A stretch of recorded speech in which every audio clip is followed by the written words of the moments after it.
Bien, pues a ver, la semana pasada estuve comentando que la quincena número 2 era una quincena enfocada al tema de la prevención de riesgos eléctricos.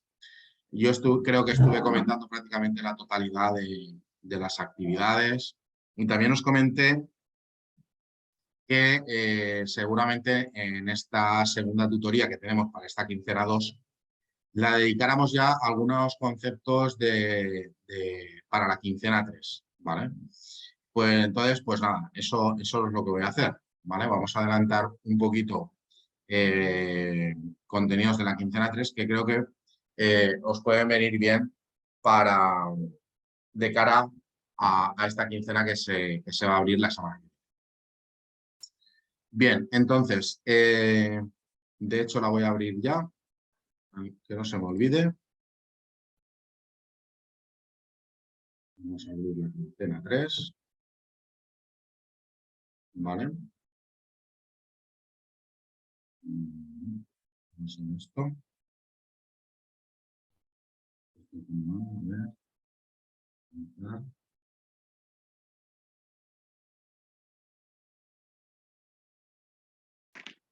Bueno, sí, ese. Entonces, estoy seguro.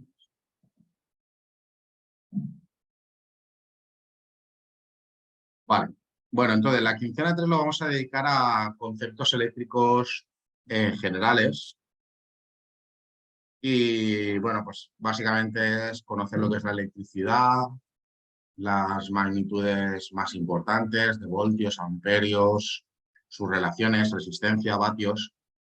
Conocer también y distinguir entre lo que sería corriente alterna y corriente continua, corriente alterna monofásica de trifásica. ¿Vale? Eso en cuanto a así contenidos más teóricos. En cuanto a contenidos más aplicados para realizar una tarea, estaríamos con el cálculo, ver cómo se realiza el cálculo de una sección de un conductor, de un cable. Luego también tenemos un recurso sobre elementos eléctricos auxiliares, ¿vale? Que se utilizan en instalaciones. No son elementos eléctricos específicos, ¿vale? Sino que se utilizan como accesorios para realizar las instalaciones eléctricas. Algunos vídeos interesantes sobre los contenidos eléctricos y un breve presentación de cómo funcionaría un multímetro. En cuanto a las actividades, tenéis un foro que es evaluable, ¿vale? Es decir, este foro no es optativo. A este foro es obligatorio entrar y contestar a una pregunta sobre corriente reactiva, ¿vale? Bien. Luego tendríamos la actividad interactiva relacionada con los elementos eléctricos auxiliares, un cuestionario sobre conceptos generales eléctricos de electricidad, un cuestionario sobre el tema del multímetro y un cuestionario sobre dispositivos eléctricos y electrónicos y por último una tarea relacionada con el cálculo de una sección. Entonces, voy a empezar con el contenido teórico. A ver, no, voy a empezar con los elementos eléctricos auxiliares, ¿vale? Y luego entraré con vale. A ver, la actividad interactiva es muy similar a esto. Y bueno, pues aquí hay elementos que se utilizan para el tema de canalización, de embornado de los cables, finalización de cables, de cableado. Entonces, ¿qué eléctricos tenemos por aquí? Fijaos, esto es un tipo de canalización que llamamos bandeja de rejilla o rejiband, y por aquí esto lo que sirve es para llevar líneas eléctricas de un punto a otro. Esto sería bandeja metálica o canal metálica, y lo mismo, sirve también para conducir cables eléctricos desde un sitio a otro. Esto sería lo mismo, pero de PVC, también canal para conducir cables. Esto de aquí sería canaleta ranurada, que se utiliza para conducir los cables eléctricos fundamentalmente dentro de armarios eléctricos, ¿vale? Esas aberturas que tienen los laterales sirven para sacar los cables a través de esas aberturas y conectar los cables a los distintos elementos que hay en los cuadros eléctricos. Otro tipo de canalización sería la que tenéis aquí, ¿vale? Estos son tubos que llamamos tubo corrugado. Este tubo lo que va es empotrado en las paredes, ¿vale? Empotrado en las paredes y por ahí, por estos tubos, es por donde se introducen los cables que van a los distintos puntos de utilización eléctricos. Este sería el tubo corrugado normal, básico, y este sería un tubo corrugado reforzado o reforplast, ¿vale? Este es lo mismo, también se puede empotrar, pero ya tiene una cierta resistencia a ponerse de superficie. Este de aquí sería tubo de PVC, que se utiliza para realizar instalaciones de superficie, fundamentalmente se utiliza mucho en industria y en el tema de garajes y cosas así, donde el acabado pues, puede ser de forma superficial, ¿vale? Para unir unos tubos con otros se utilizan este tipo de elemento que le llamamos manguito de PVC. Vale. Las instalaciones que se realizan de superficie, cuando tenemos que realizar empalmes entre conductores eléctricos, se utilizan cajas tipo plexo de superficie, que sería esto, y cuando la instalación es empotrada, donde utilizamos tubos corrugados, los empalmes se realizan en cajas empotradas, ¿vale? Tipo esto. Los mecanismos que tenemos en las viviendas, ¿vale? Los interruptores, enchufes y demás, están empotrados y se ubican estas cajas que se conocen como cajas universales de mecanismo, ¿vale? Estas cajas se empotran, por aquí llegaría el tubo con los cables y aquí se introduce el mecanismo que nosotros tenemos empotrado en nuestras viviendas. Los empalmes dentro de estas cajas, los empalmes entre líneas, entre estas cajas y estas, ¿vale? Se realizan utilizando fichas de empalme, ¿vale? Fichas de empalme. Cuando las secciones de los cables son muy gruesos, a partir de 25 milímetros aproximadamente, estas fichas de empalme ya no existen y se utiliza este tipo de elemento que se llama beco, ¿vale? Esto es un beco. Esto sirve para unir dos cables. Las conexiones eléctricas dentro de los armarios, ¿vale? La unión de dos cables dentro de un armario eléctrico se realiza con este tipo de elemento que le llamamos borna o borna de conexión, ¿vale? Y normalmente los cables que se colocan en los distintos elementos dentro de un cuadro eléctrico van finalizados con algún tipo de terminal o puntera hueca, ¿vale? La puntera hueca, todo esto estaría pelado el cable, esto es para esta anilla, esta virola, está para que los pelitos al pelarlo pues no se vean. Y luego hay otro tipo de terminales que podrían ser estos, ¿vale? Tipo fast. Hay un tipo de accesorio que es el termorretráctil, que es un tipo de plástico de determinadas secciones que cuando lo calientas se acopla al diámetro del cilindro interior por el que pasan ellos por fuera, ¿vale? Pues, por ejemplo, si quieres hacer un empalme, digamos, en un cable o cuando vas a poner un terminal muy grueso, ¿vale? Puesto, puedes poner un trocito de termorretráctil para cubrir esta parte de aquí lo más posible, ¿vale? Luego lo calientas y el termorretráctil se acopla al interior, al elemento que tiene internamente. En cuanto a las fichas de empalme, esto tiene una parte por aquí y otra parte por aquí detrás. Voy a poner una imagen.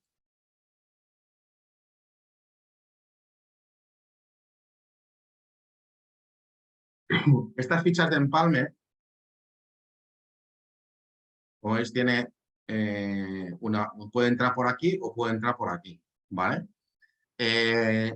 Lo que se debe hacer correctamente es meter todos los cables por la misma parte, ¿vale? El cable se debe pelar desde desde un tornillo hasta el otro y apretar los dos tornillos, ¿vale? Esto es para asegurar el correcto conexionado, ¿vale? No es para meter un cable por un lado y otro cable por otro, ¿vale?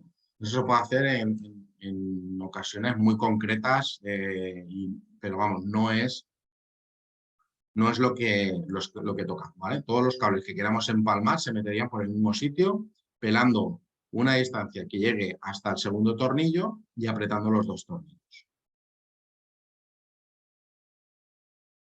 Vale, y esto que tenemos aquí es un embarrado. Estos son unas pletinas de cobre que tienen unos agujeritos con métrica que nos permiten, digamos, sacar distintos líneas eléctricas de un mismo potencial, ¿vale? Pues esto podría ser las tres fases y el neutro. Entonces yo de una de las fases pues voy sacando cables, porque esto es un agujero con métrica donde yo insertaré un terminal de este estilo, ¿vale? Con un tornillo de métrica, lo meteré aquí y sacaré distintas líneas distribuyendo según los potenciales. Esto que tenemos aquí es una guía DIN. Esto es donde van sujetos los elementos que van dentro de los cuadros eléctricos, las protecciones eléctricas, actuadores. Esto que tenemos aquí es una caja de mecanismo, pero para pladur, ¿vale? En el caso de que las paredes no sean de ladrillo, no podemos colocar este tipo de caja para los mecanismos, sino que tenemos que utilizar una caja de mecanismo para pladur. La diferencia fundamental es que tienen una rebaba, entonces tú tienes que hacer un agujero del diámetro que tiene el saliente de la caja y entonces tocará, cuando llegues al final, tocará con la rebaba y entonces no se colará hacia adentro la caja.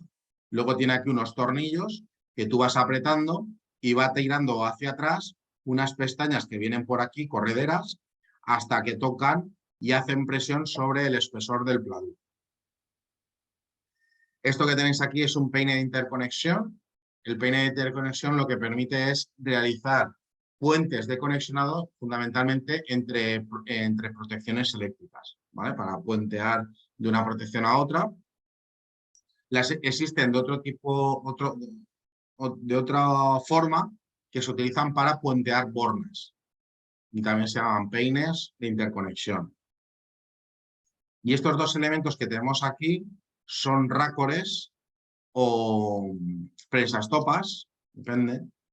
Hay quien le llama prensastopa, hay quien le llama racor. Racor sería más bien para unir dos tubos, prensastopa sería más bien para hacerle a una caja o un cuadro eléctrico una pasante para pasar hilos por ahí, por dentro, ¿vale? Esto está hueco, pasan los hilos y eso lo que te permite es que el cable o manguera se quede sujeto aquí porque tiene una goma con un prisionero para que se quede la manguera o los cables sujetos en esta parte y si pegas un estirón que no estire de las fichas de empalme, ¿vale? Y bueno, básicamente ya estarían todos. Esto sería el metálico y este sería el de PVC.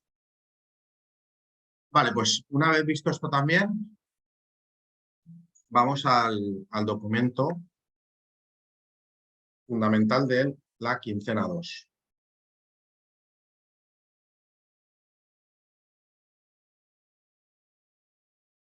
Perdón, de la quincena 3.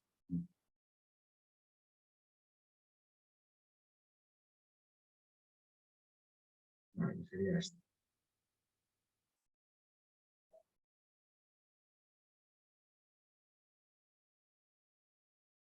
Bien.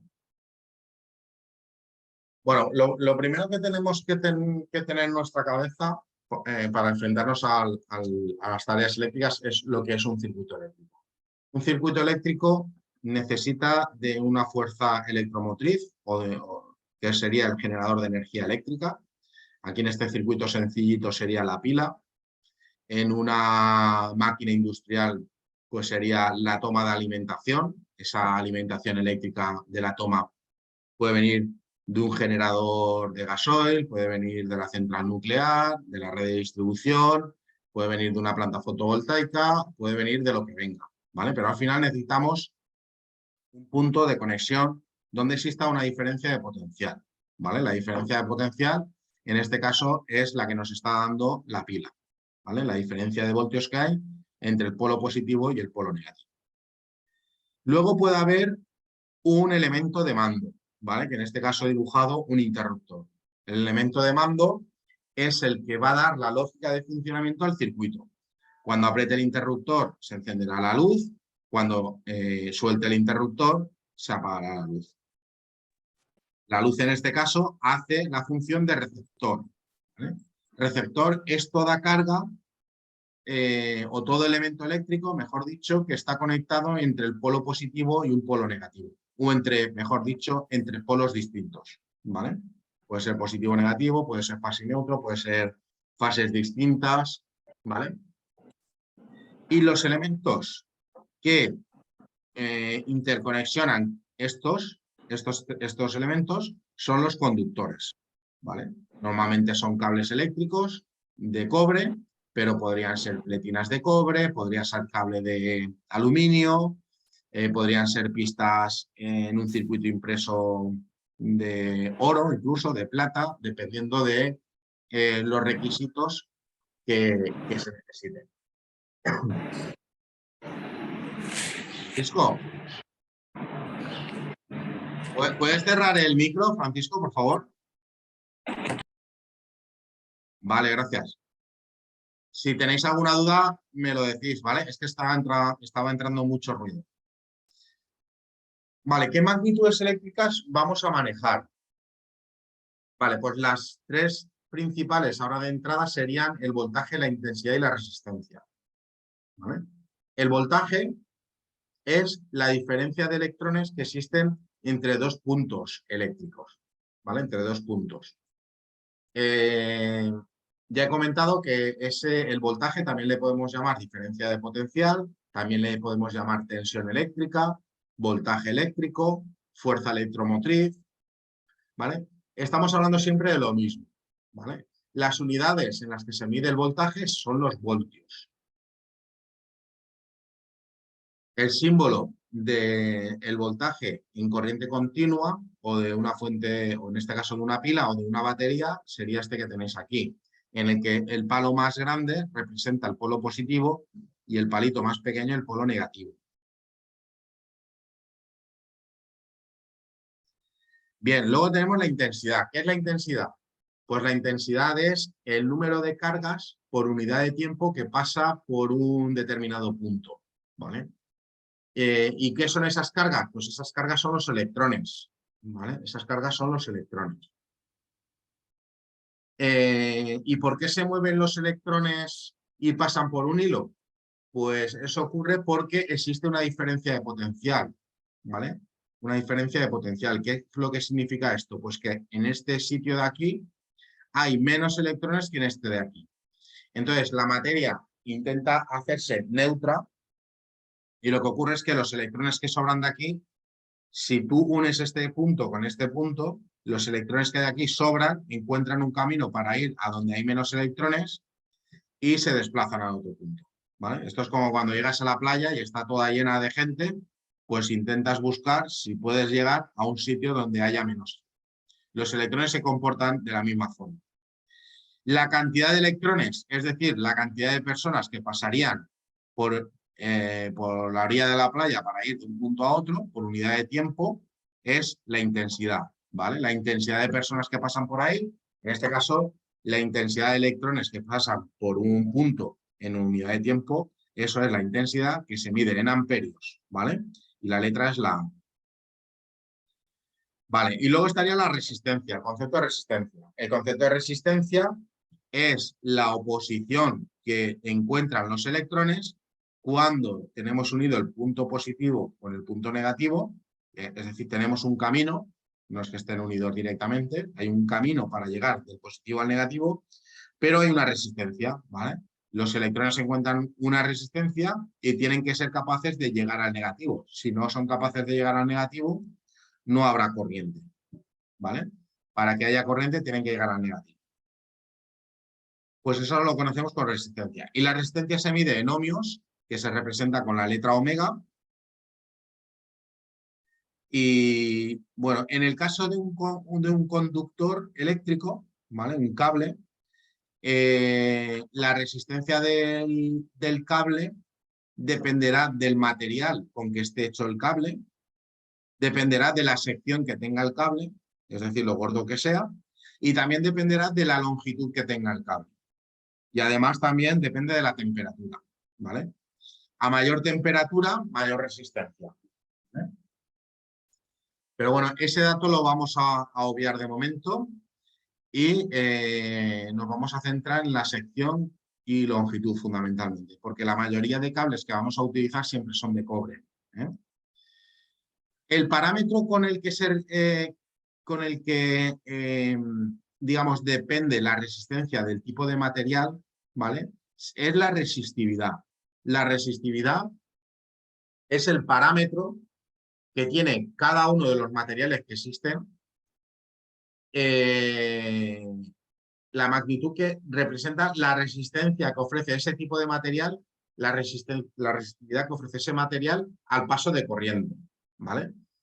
No hay que confundirlo con la resistencia, ¿vale? La resistividad no depende de la forma que tenga el material, solamente del tipo de material, ¿vale? Es una propiedad intrínseca de ese material. Otro material tendrá otra resistividad. La plata tiene uno, el cobre tiene otro, el oro otro, el plástico otro, etcétera, etcétera. Aquí tenéis las unidades. Se mide en ohmios por milímetro al cuadrado dividido por metro de longitud, ¿vale? Por sección que tenga y por metro. Aquí tenéis algunos valores de resistividad, ¿vale? De materiales conductores, ¿vale? Bueno, perdón, aquí no todos son conductores, ¿vale? Por ejemplo, la resistividad de la piel humana, pues pone que son 5 por 10 elevado a 5 ohmios por milímetro cuadrado y por metro de longitud. El vidrio, pues 10 a la 14. Fijaos que el vidrio tiene una resistividad mucho más alta que la piel humana y que cualquier conductor, ¿vale? El vidrio, digamos que se podría decir que es un material aislante, ¿vale? Cuando el material ofrece una resistividad muy alta, entonces se le dice que es un aislante o dieléctrico, ¿vale? Un dieléctrico es lo mismo que decir un aislante. Vale, entonces, en el caso de un conductor, ¿cuál es la fórmula para saber en un conductor cilíndrico, ¿vale? Como es el caso de un cable, la resistencia que tiene un cable depende del material que esté hecho, de la longitud de la sección. Efectivamente, contra mayor sea la longitud de un cable, mayor va a ser su resistencia. Contra mayor sea la resistividad del material que está hecho el cable, mayor resistencia tendrá. Y contra más grueso sea el cable, menor será su resistencia, ¿vale? Y eso es lo que viene representado en esta fórmula. La dependencia con la temperatura la tenéis aquí, ¿vale? Pero esto es más... simplemente que sepáis que conforme aumenta la temperatura en un cable, aumenta su resistencia, con lo cual peor se va a transmitir la corriente eléctrica, ¿vale? En un cable caliente. Vale. Hay otro concepto que es el inverso de la resistividad, que es la conductividad, ¿vale? Tal cual, es 1 dividido la resistividad. Y la conductividad,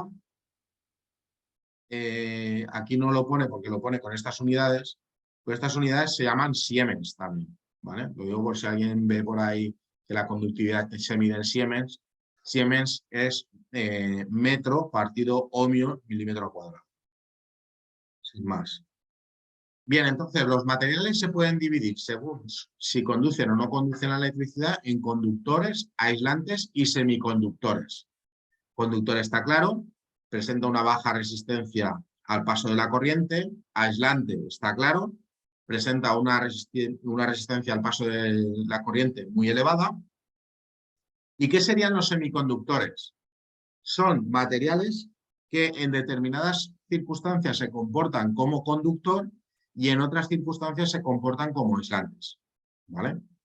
Entonces, este tipo de materiales se utilizan mucho para la electrónica, ¿vale? Para las células fotovoltaicas están hechas de semiconductores, los transistores, los diodos, toda la electrónica de potencia, ¿vale?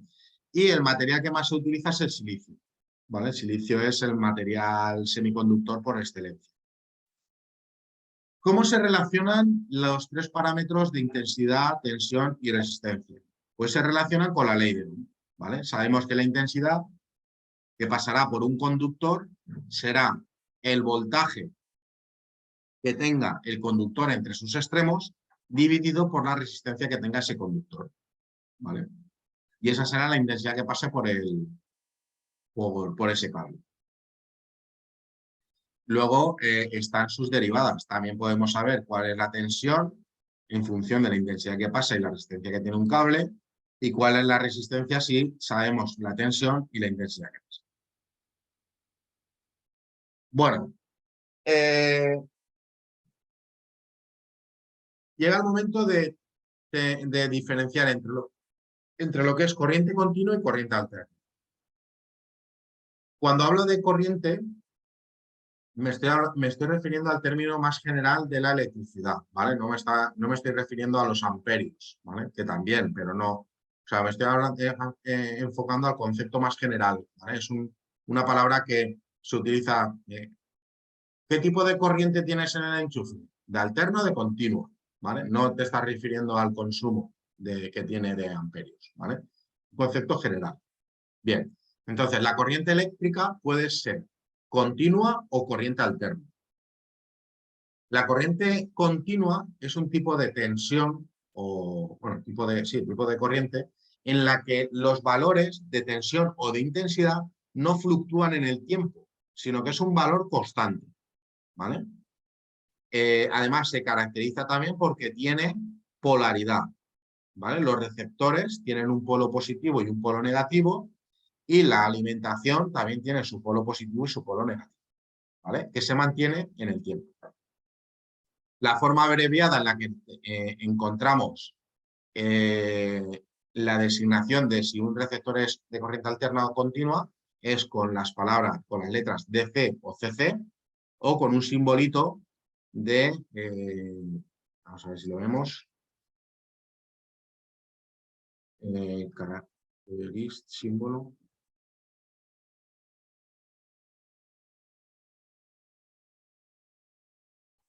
Vale.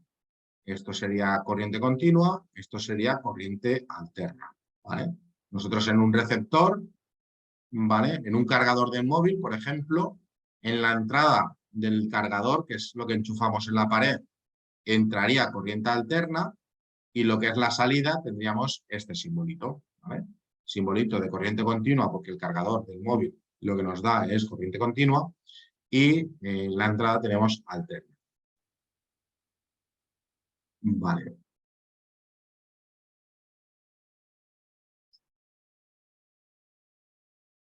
¿Qué elementos proporcionan corriente continua? Pues las baterías, las pilas, las placas solares, ¿vale? Las placas fotovoltaicas, y las fuentes de alimentación. Cuando se cargan, lo que sale es corriente continua, un cargador de batería, o sea, con un cargador de móvil, un cargador de un ordenador. Toda la electrónica normalmente funciona a corriente continua, ¿eh? Y en corriente alterna, ¿qué es la corriente alterna? La corriente alterna es un voltaje o una intensidad que va fluctuando entre un valor máximo y un valor mínimo, ¿vale? Y de una forma generalmente senoidal, ¿vale? Conforme estáis viendo aquí, ¿vale? Una forma de onda. Hay otros tipos de ondas, ¿vale? Pero la que se suele utilizar es la onda senoidal, que presenta un valor máximo, un valor mínimo y un valor eficaz, ¿vale? El valor eficaz es el que te muestra la lectura de un instrumento de medida como un multímetro o una pinza amperimétrica, ¿vale? Ese es el valor eficaz. El valor máximo, si tú lo quieres saber, normalmente hace falta un osciloscopio, ¿vale? Para ver esta onda y calcular cuál es el valor máximo de la tensión o de la intensidad, ¿vale? Hay una relación entre este valor máximo y el valor eficaz, que es el valor eficaz es el valor máximo dividido la raíz de 2. Bien, el tiempo que tarda en repetirse un ciclo, ¿vale? Es decir, desde aquí, desde el máximo a máximo, ¿vale? Eso pasa un tiempo y eso es el periodo, ¿vale? El periodo de la señal. El número de veces que se repite la forma de onda o el número de veces que hay un máximo en un segundo, ¿vale? El número de veces que se repite el máximo en un segundo es la frecuencia de la señal, ¿vale? Que es la inversa del periodo. Para que tengamos una idea, la corriente alterna, ¿vale? La corriente alterna es la que tenemos en las viviendas, ¿vale? La red de distribución que tienen las compañías suministradoras se realiza en corriente alterna, ¿vale? Corriente alterna, trifásica, ahora veremos un poco lo que es. Entonces, nosotros tenemos en nuestra toma de corriente de nuestra casa, tenemos esto, ¿vale? Tenemos una onda de alterna. ¿De qué frecuencia? La tenemos de 50 Hz. Es decir, en nuestra toma de corriente se repite 50 veces en un segundo el pico máximo. Esta onda se repite 50 veces por segundo. El valor de la tensión es 230 voltios, el valor eficaz. Y, vale, 50 veces que es lo mismo que decir 20 milisegundos, ¿vale? 20 milisegundos es lo que le cuesta a un ciclo, ¿vale? Un ciclo le cuesta 20 milisegundos, que es la inversa de los 50 Hz. En otros países como Estados Unidos, Japón, utilizan frecuencias mayores, ¿vale? De 60 Hz. Normalmente esa diferencia de pocos hercios, de 10 hercios, normalmente casi todos los receptores la suelen admitir. Funcionan a 50 o 60 Hz. Eso lo podéis ver en los receptores que os pondrán frecuencia 50/60 Hz. La corriente alterna se expresa como AC o con la onda que os he comentado. Otra cosa que caracteriza a la corriente alterna es que no tiene polaridad. No tiene polaridad, no existe un positivo y un negativo. Lo que existe es fase y neutro, ¿vale? El neutro son 0 voltios, pero la fase pasa de valores positivos a valores negativos. ¿Okay? Entonces, cuando la fase es negativa, el que hace de positivo es el neutro. ¿Vale? Eso viene por el sistema de generación, la rotación del alternador hace que en unos puntos sea positivo y en otros negativos, ¿vale? Normalmente se distinguen como cables de fase los que son de color negro, marrón o gris, y los cables azules son los neutros, ¿vale? Eso para secciones menores de 25 milímetros. Para secciones a partir de 25 milímetros, normalmente los cables son todos azules, perdón, todos verdes o negros. Vale, dentro de la corriente alterna podemos distinguir hasta 3 sistemas, ¿vale? Yo aquí he puesto 2, que sería el monofásico y el trifásico. Existiría un tercero, que sería el bifásico. ¿Qué es un sistema monofásico? Un sistema monofásico es el que utilizamos, en el que utilizamos el neutro y una fase. Un sistema trifásico sería en el que utilizas las 3 fases, y un sistema bifásico sería un sistema donde utilizas 2 fases.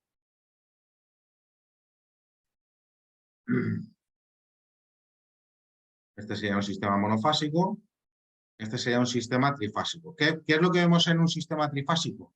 Pues son las 3 ondas de las 3 fases que tienen un valor máximo idéntico, pero que están desplazadas en el tiempo, ¿vale? Esto es la línea de tiempo. Entonces el máximo no coincide, ¿vale? Entonces no coincide. Con lo cual, existe una tensión entre fases. Si este máximo coincidiera en este máximo, estaríamos hablando de la misma fase y entonces no habría diferencia de voltaje, ¿vale? Para que haya diferencia de voltaje entre fases, las fases tienen que estar desfasadas. En el caso del sistema trifásico, están desfasadas 120 grados, ¿vale? Esto corresponde a un ángulo y el ángulo de desplazamiento entre este punto y este punto son 120 grados.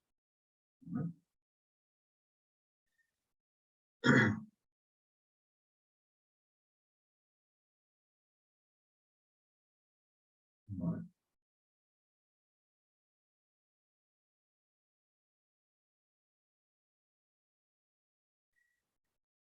En el sistema trifásico, cada una de las fases adopta normalmente un color, negro, marrón y gris, para poder distinguirlas entre ellas. Bueno, y aquí a partir dice que a partir de 16 milímetros los cables tienen que ser negros o verdes, según el tipo de aislamiento. El sistema trifásico es ampliamente utilizado en la industria, mientras que los sistemas monofásicos son más para nivel doméstico. ¿Vale? Entonces, la red de distribución, que lo que tenemos es las tres fases y el neutro, pues entonces nos permite tener dos tensiones de alimentación distintas con una misma red de distribución. ¿Vale? Si cogemos cualquiera de las tres fases y el neutro tendremos 230 voltios, y si cogemos dos fases tendremos 400 voltios. ¿Vale? Vale, ¿cómo se produce la energía? Los sistemas de producción. Bueno, pues los más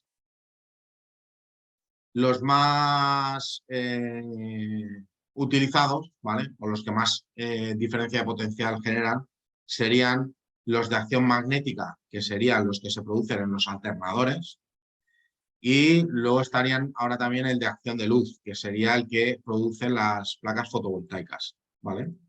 Estos serían los dos fenómenos principales.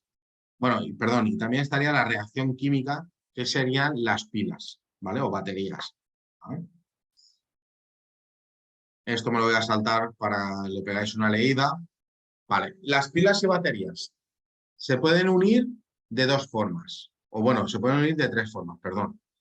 En serie, en paralelo o en un circuito tipo mixto, ¿vale? Entonces, si lo que yo quiero es aumentar el voltaje con dos pilas, lo que tengo que hacer es conectarlas en serie, ¿vale? Aquí realmente pone, tenemos pilas de 1,5 voltios y queremos conseguir 6 voltios. Pues lo que tengo que hacer es conectar el positivo con el negativo de la siguiente, positivo, negativo, negativo, ¿vale? Y al final lo que tengo es la suma de los voltajes, ¿vale? ¿Qué pasa si las conecto en paralelo? Si las conecto en paralelo no aumenta el voltaje. Lo que aumenta es la cantidad de intensidad que puedo suministrar al circuito. La intensidad será la que consuma la carga, ¿vale? Si yo aquí tengo una bombilla, pues esa bombilla como máximo podrá consumir, en este caso, 2 amperios. ¿Por qué? Porque cada pila me puede dar 0,5 amperios. 0,5 que pasan por aquí, 0,5, 0,5 y 0,5.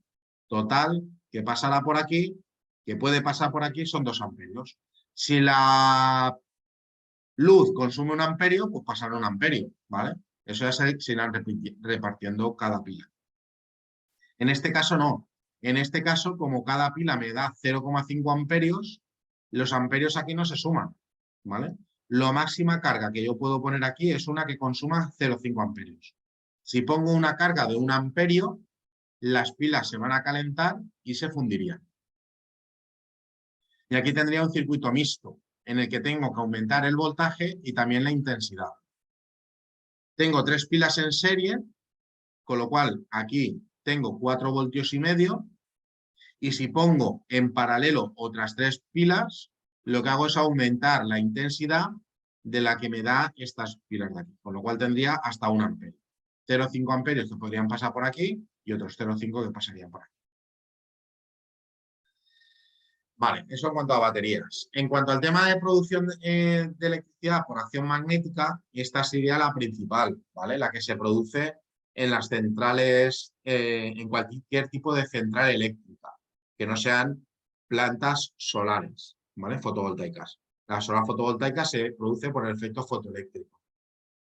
En el caso de la producción de acción magnética es el que se produce en las centrales nucleares, en las centrales de gas, que están ahora de moda, centrales de carbón, ¿vale? Entonces esos tipos de centrales lo que se hace es calentar agua, llevarla a un punto de vapor y el vapor se hace pasar por unas turbinas que sería esto, ¿vale? Esto sería la turbina, lo que se va moviendo y tienen acopladas unas espiras, que sería el alternador, que al moverse dentro de un campo magnético, al girar dentro de un campo magnético formado o bien por imanes o bien por otras, o bien por un electroimán, producirían una corriente eléctrica, ¿vale? Que sacaríamos a través de unas escobillas o a través de unas conexiones eléctricas para alimentar los circuitos, ¿vale?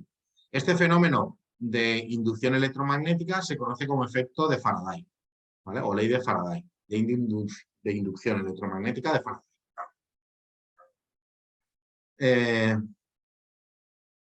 Vale. En el caso de los molinos de viento, ¿vale? En lugar de ser el vapor de agua lo que hace girar esta espira, es la acción del viento.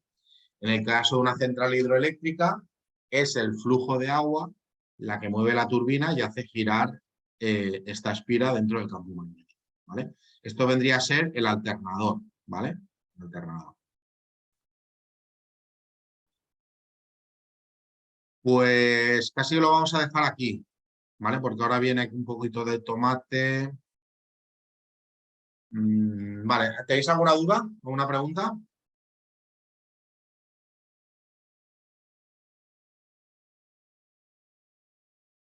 ¿Hola? No, por ahora no. Luego ya le daremos otro vistacillo, pero Vale. A ver, no os asustéis, ¿vale? No os asustéis porque digamos que con conceptos así tan teóricos vamos a trabajar en esta quincena, ¿vale? La quincena 3. Luego ya empezamos a introducir protecciones eléctricas, contactores y demás. Y estas cosas simplemente se nos tienen que ir quedando algunos conceptos de voltajes, de intensidad, ¿vale? De lo que es un conductor, continuidad.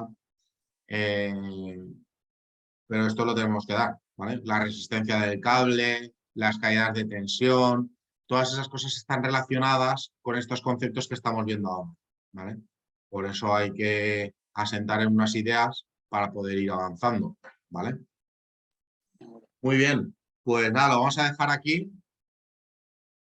y vale.